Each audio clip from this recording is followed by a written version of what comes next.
one more time. Just a moment, Council. It's not so much an application by the respondent. It was something that I offered to collapse that issue. They want to collapse the substantive application. That was the application that has been made. Oh, sorry. That has been made. Yes, please proceed. Sorry.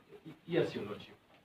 What would have been convenient, Your Lordship, was that the respondents would have brought the second to seven petitioners and duly report to this court that in fact we are in compliance with the orders. The second to seven petitioners are before them. Hence, let us converse the substantive issues raised in the petition and application. Secondly, Your Lordship, the petition raises substantive constitutional matters that this court ought to first be satisfied that indeed the petitioners have raised a prima facie case as against the respondent. So again, unless the respondents are submitting before this honorable court that as the petitioners we have proved that our case raises substantive issues, then we could accede to the application for collapse. But more importantly, Your Lordship, let it be not lost that the application raises a cocktail of orders that is not only limited to the issue of habeas corpus. As submitted before you by the parent of the court petitioner, there is an issue of the use of fake registration plates in the conduct and arrest during this abduction. That is an issue that we want to be prima facie established by this court.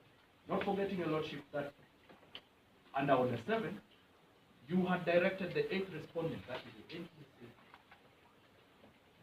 to produce records of the said number plate so that it may be known by all and sundry who exactly are these people who arrested or abducted.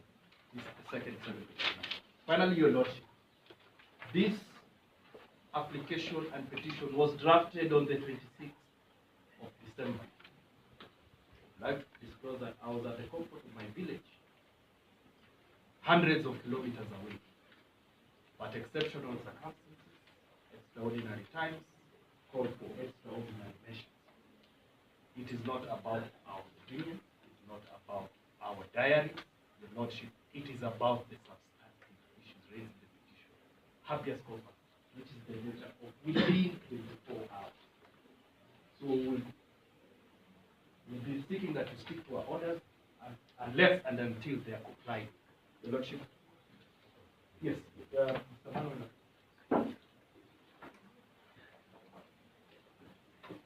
Lord, first petitioner.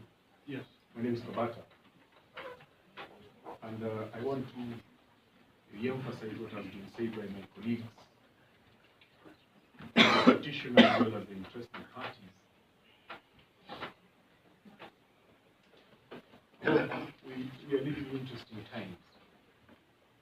And if the court will take the number of days, yes, that the second to the seventh applicant petitioners have been missing, yes, it will be possible to say today that is about 9 days. Yes, the uniqueness of today, my Lord, in how we are computing time, is that tomorrow, God willing, if we will all be present here, it will be right to say that they were abducted last year. Yes.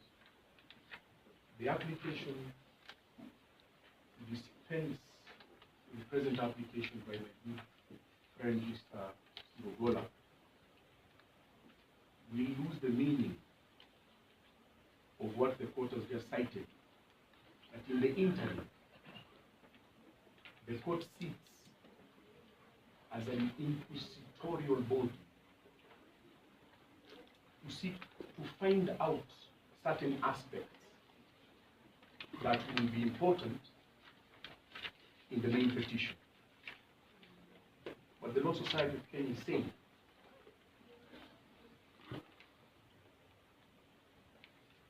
is that if we were to consider there are certain orders that have to be complied with, and as we close the day today before the new year, and having listened to the plight of Mr. Mwangi's father, we will be filing a contempt of court application against the 9th respondent. In fact, I am corrected that we will be filing by close of business today against the 9th respondent in person, against the 8th respondent in person, against the 3rd respondent in person, against the 4th respondent in person, and against the 5th respondent in person. The 7 days being requested are completely unreasonable. With each passing day, Your Lordship, the lives of the 2nd to 7th applicant petitioners continue to be at stake.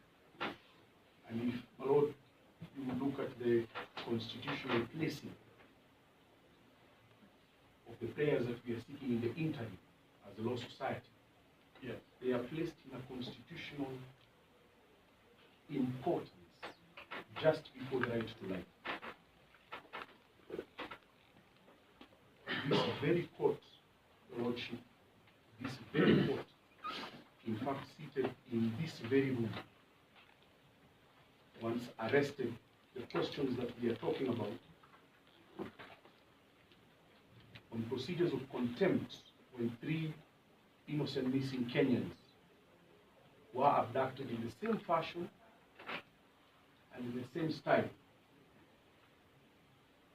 And curiously, my Lord, because I know the court has this record, is that on the day of sentencing of the acting Inspector General back then, the 3 Kenyans miraculously were found.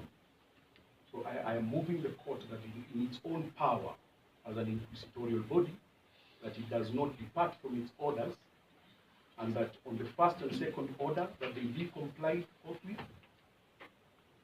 On the 7th order and the 3rd order, that they also be complied with forthwith, as we shall be in the close of business today, filing formally our contempt of court application. We are not satisfied with the responses that the respondents are expressing. It is quite unfortunate that dear lives are at stake, and as colleagues, we are buying time. That is all. Thank you, sir. Mr. Manu, Lord, just to make to bring to the knowledge of the court that the 3rd interested party, Mr. Andrew K. Tata, is equally missing. We have been informed that he is within the court presence. They cannot be allowed to participate in this proceedings. Being a party, what we are seeking, directions can be given.